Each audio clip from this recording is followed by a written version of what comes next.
بله تماشاوان برز لسر واندنا دروج نماوان کرد نوچگهان مالپرا یکیتی میدیا باور مل رشید و صبری فخری نوچگهان آرکه کو دو ده کمی 24 دمجمیران ده هر دو روز نماوان کرد هاتن بن چافکرن حتی ها چرانویس آوان ندیاره به گمان اوجی لسر دست ملیسن پیاده و بابته لگل میوانی خوی استودیو برز ابراهیم برو اندامی کمیتا پیوندی در بیا انا کسیش روفتکم بخیر هاتنا تدکم دست پیکده برز ابراهیم امل سر رواندنا هر دو روز نماوان بری کو امتی کبن هرگولین کریارین ملیسن پیاده روجاوای کردستانی بگشتی شروع تالی سر رواندنا هر دو روز نماوانان چیه به چی تهمته که به چی مافکی لگوری چی آسایه که هاتن بن چافکرن نجارة پیشی یعنی خلق ناسکری بله تنگرتن یعنی آنها باورملا احمد جی و صبری فخری جی ناسکرینه و جبری جی کار خلور دکن و تین ناسکرین جالیه یعنی چه روزنامه‌وان بيجي چه عالیه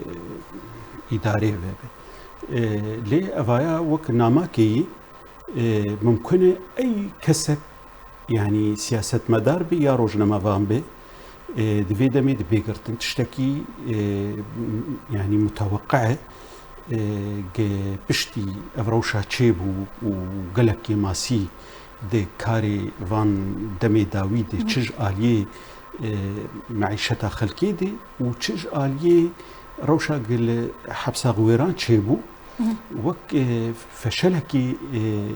دفي إداري دي ود أسايشي ويد ود هيزيوي عسكري دي والابونك هات خويا كرن دخوازن ناميكي عشق بقينن ملت وك حمد دكتاتوري دنياي جبوي قدر فتنا بكسك نرينا خوبتي يان رخنكي بكي يان تشتكي بكي لي وك فان انزيمي فان كارادكن بيقومان كاريجا تهماتك ده يعني نبي جولا كسكي دوزا نان كري كسكي دوزا ارزان كريني كري يان بنزيني يان مازوتي كري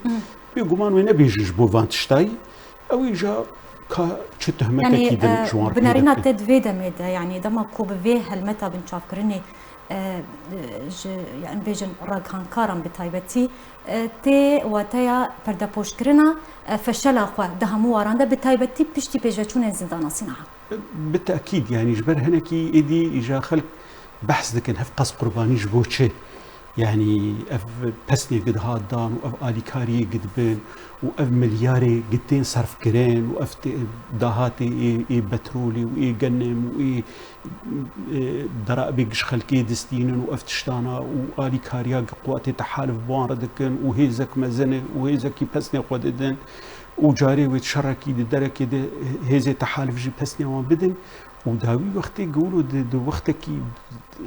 دمك كرت يعني او بغيرها هان هات كريم ووير حتى خلقك بقي حبسي وقيادات داعش دركبن دربي عرضة سوري او ببن نبس تاني خلقي ما يهندر يعني انا اراق عندنا جهاني تبديجي هيدي لسرفينا اخفتني دكو امريكي بخوجي لسرفي خالد سكنن إيجار أو دخوازن تم وك شركي نافخوي جهابه تم بروبلم هب خلقك بي باخوه يعني كارك يعني يدل خلقي مجودك هم خلقي مجودكن هم دخوازن بي دنگ بكن هم دخوازن يعني سياستا خوي آگو پککی جدسپیکت کریه يعني جدسپیک صالح حشتی ده لكردستان تركي ده چاوا بدس تنبونا توقرا سياسي و فالا کرنا كردستاني كر او سياسة جدو حزار ويازداد بخورتي تنفيذ دبي وچندهني وقد يوهني چاوا كردستان السوري همج تفقرا خوي سياسي وهمج چالاقواني خو وهمج خلقي خو فالا ببي باش برز امي بين لسر مجارة قالكي جرينك او جي برياد 2 سالا دانو صندرين كردي نابرا انا كسيو بيانا كده دس بيكرن جبوي يكريزيانا بمالا كردي جبوي راو صندنا فان كرياران هردو آلي بگهن هب دي دس بيكد هفتيك هشتنك نابرا هردو آليان دا تشيبون بريا حفت مهان ام بيجن بلغناميك وثيقات كد نابرا امريكا مزم عبدي دا تشيبو لسر چن خالكي ريكفتنك جوان خالان راو صندنا فان كرياران بو يعني تبي كمظلوم عبد وامريكا لسر لسر في وثيقه مذكرنا لي حتى انها لشونا كو اف كريار كين ببن ام بيجن كريار زياده تردبن روج بروج غور تردبن باش چه معناكش في وثيقه يرما چه معناكش فان دانوستان دنارما بيقولش بيشيجي يعني شخو بهوري تنق افانا كاربن ريكفتني بكن لي دخالي سركي هبون يعني هم جي مصلحتها ملتي ما دبن نافي يكريزيا كردي دي هب باش ادن يعني دبن شعب ديريا امريكا دي تشيد به دخالي سركبون جهنك هيفي تشيد بون قبل كي تشتك تشيد به انا افاش كي تخواستن شالي جرانتور تخواستن اما جدمك دور ده امتزانن يعني سروكي قصدي يعني يان اوجي بككا سياستها بككا بجيتي ناخوازه او الهفاتين تشيبه يانجي يعني نكاره تشتك دس درناك هبه قكاربه الوي هفاتني بكي اجا برسياريا مزن دوان تشتي تشيد بن و غرك هشكره ببه و غرك بيغوتن ونتشتكي عجيبك ام بيجن اف امريكا تخواستن قوات تحالف تخواستن جبر اف دبر منطقه نفوذي واني وقت شاوا قبو يرك لدبرا ريجيمي تشيببي يان لدبرا فصائلها تشيببي يعني دنگ بلند دبن قرق ريجيم مسؤولية تحمل بكي يان جي تركيا مسؤولية تحمل بكي عيني تشت اف بن بيكريني قتشي دبن دفي دبريدي برپرسیاریا امریکایی. أنا بدي بيجي أمريكا جرانتوري فان دانوستان دناي أو برپرسیاره أو امزدك وثيقيان ريكفتنا نقل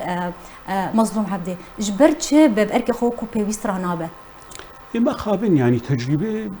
دنيا تبدي ويا كرداجي أمريكا رهني يعني أو مسألة يعني برجواندية خوي تايبت دسر حرتشتير دقره. يعني يعني كارثي نورا كده امريكا نكارف الشارع لبيادي بكي امريكا كارف الشارع لروسيا والصين بكي لي وقتي برجواندي وي لدبركي بحشده شعبي في جريداي بيل ما في ملت ادكي بحشده شعبي بكي برجواندي بكاكي في جريداي بيل ملت ادكي برجواندي خو بكي يعني او امريكا في سياستي هشكرت بيجي برجواندي ويد سر حرتشتيرانه لي سينوري وان او وان دبن نافكي دده يعني مثلا بكاكا لغوري يعني سياسة امريكي وبكاكا ليستاوي تروري دي تمام دانستندني يكسر بيرناكي لي تمشكلة تنيق بنافكي دنبي ومصلحتها اخوات بكاربينه. باش بريز ابراهيم يعني بويرك دتشي بو دو جنين داعشي تنافري ببريا بيديد دجن تنافري ببريا بيديد البشري عن عيسى كار ذكرن هف جنين وان تشدارين داعشينا بشتي اف بويرا زندان صناعه كارينا او تشدارين داعشي بربن بري خبدن بشري جراب السيدماكو او هردو جن يندعشي هولدان كو خو بگیرن هفجین خوین چک دارین داعشی جالی ملیسن پیاده هاتن دست سرکرن پشتی روک دو هاتن سربس بردان بنا بینکاریا هوزن عرب یان جروس بین عرب لآلیه کی داعشیان سربس برددن لآلیه کی روز نماوان کرد ضربینه يعني اب معادله شاواتي خوندن انا يعني اخفتناها من السوشيال ميديا دي من بهيست يعني من اولو دي بهوريا مدي او مساله دجنابن دكسابن واوبن يعني دفي بويرا حبسي دي تشتكي قلك يجولو مستر بيقومان هي لي براستي دفي تحقيقك شفاف وامريكي بيرابن تشقيس اختراقك مزن هاتي كرن يعني او لهيلكي جبر تشتكي قلك مزن هاتي كرن دسر مستوى دجناري ود هفجينيوان بيقومان جولو قلك مستري يعني ها بالصدان سياسة مدار روشنبير راغهانكار ين كرد دزنداني بهدي دنا هاتنا بنشافكرن كان في سوانيا دياره لهمبرجي داعشي بريانها يعني بهزاران جبدار داعش جالي قصدي بهاتنا بردا يعني بالتالي نأب حالتها تكون هاز بحسكم بس بالتايبتي لسر فيبو يعني انها دروج ما بان كرد هاتن قرتن لهمبرجي داعشي تين قرتن يعني جبرتش اشخاص خوازم فينا بيجم يعني او قبول ناكن يعني بتشرنجيبه دنجكي كرد لديجي كرياري وان هبه حتى او دنج بنویساندنی به براگهاندنی به بنامه‌کی به چنابه هبه جبر اف اجنده افانات تین استخدام کرن توی گ تپروژه کی کردی تنیه لیجبو پرکرنا دجمنا ج کرداره بناوی کرداتی کرن لی او تشتی گ لهمبر بردانا چقداری داعشی دکن یان خلکی ور بگرن یا خلکی بکوجن یان بردن نتنج بو عشيرة عربة ينجبوا ولوي أو أجندي دولي وإقليميني إملاءات سروان دبن وبازار بوار دبن وصفقة دبن إنه دوي كنجي خلقي بقرن كنجي بردن كنجي بيجن أفانا إرهابيني كنجي بيجن نا إرهابيني قتني دفان بازدار وجي تشويده جي تشتي دراغهاندنا وان وبربرسي إداري وإي قصدي قوتني بدهي إيداناتا لسروان تشيدبن بدهي إيداناتا لسروان تشيدبن شقيسي قوتني متناقض بيجن ليه تشتكي ثابت لجموان هي قدنجي كردا بلند ببي أو ناي قبول كرن جبر بهنا بديلكي دكن أبيدن حالات مؤقتة لويدا فري يعني دريج ناكن ونامينه وندفراوانه وإيك أو برين وروي وانجور درخينه وهجر أمريكا دركب بري وانجور درخينه يعني كارثتك كيما زن لبيشام التي كردي جبر افتشتي هاتن كرن نتشتكي ولو براحتيه يعني كم صالة أمريكا خواست بيش مرقتي كيفن موسليدي جنابي سروق برزاني قبول نكر جبر قبول نكر يعني كرد وعرب جيراني هافن وزانوا موصل خراب به زاننجي حطاش بو داعش موصل دركبي وخراب به وانتقامك ما زنج كردا بكران بيش مرقش بيقولوا نكتن موصل دي ايفانا برحتي كتن من بجدي كتن رقاده كتن باجاروكي دردورا ديرا زوريدو او دي او هاقش يعني بلاكش كردارتيني اجا او حطاق انها كاربن ناهلا بديلكي كردي سياسي ديمقراطي ممكن كارب بخلكي سوري ردان وستندني بكي تفاهمي بكي شو دنجك بلن ببي وقبولناك بريس يعني اجر اف سياسات لروجافاي كردستاني بدومه كريار بردوام بمينه بري جواكا كرد روجافاي كردستاني بكوفاي برفج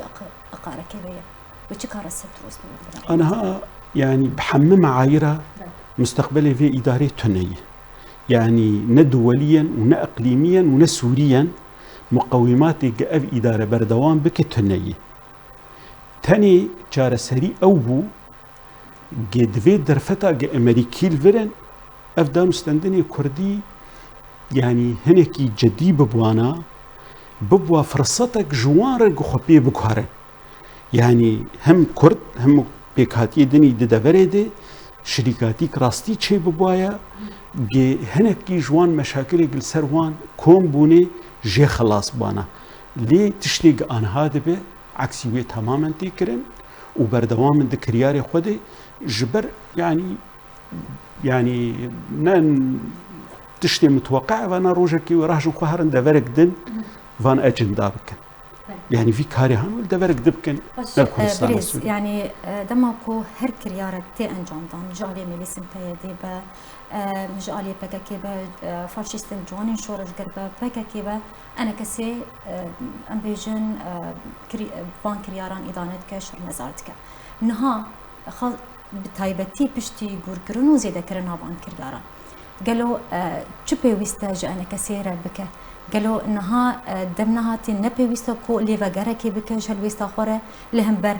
بيدي اداره بيدي لهمبر قسدي لهمبر بيجن تركي لهمبر ائتلاف جهمو اليان و أنا جالي سياسي دي بيقومان لي فقر لغوري دمي هر وقتكي مفروض مرل خو فقر ومرد كاربه يعني تقييم كاري خوي ويدمي بك لغور مرحله جي مرا كار بك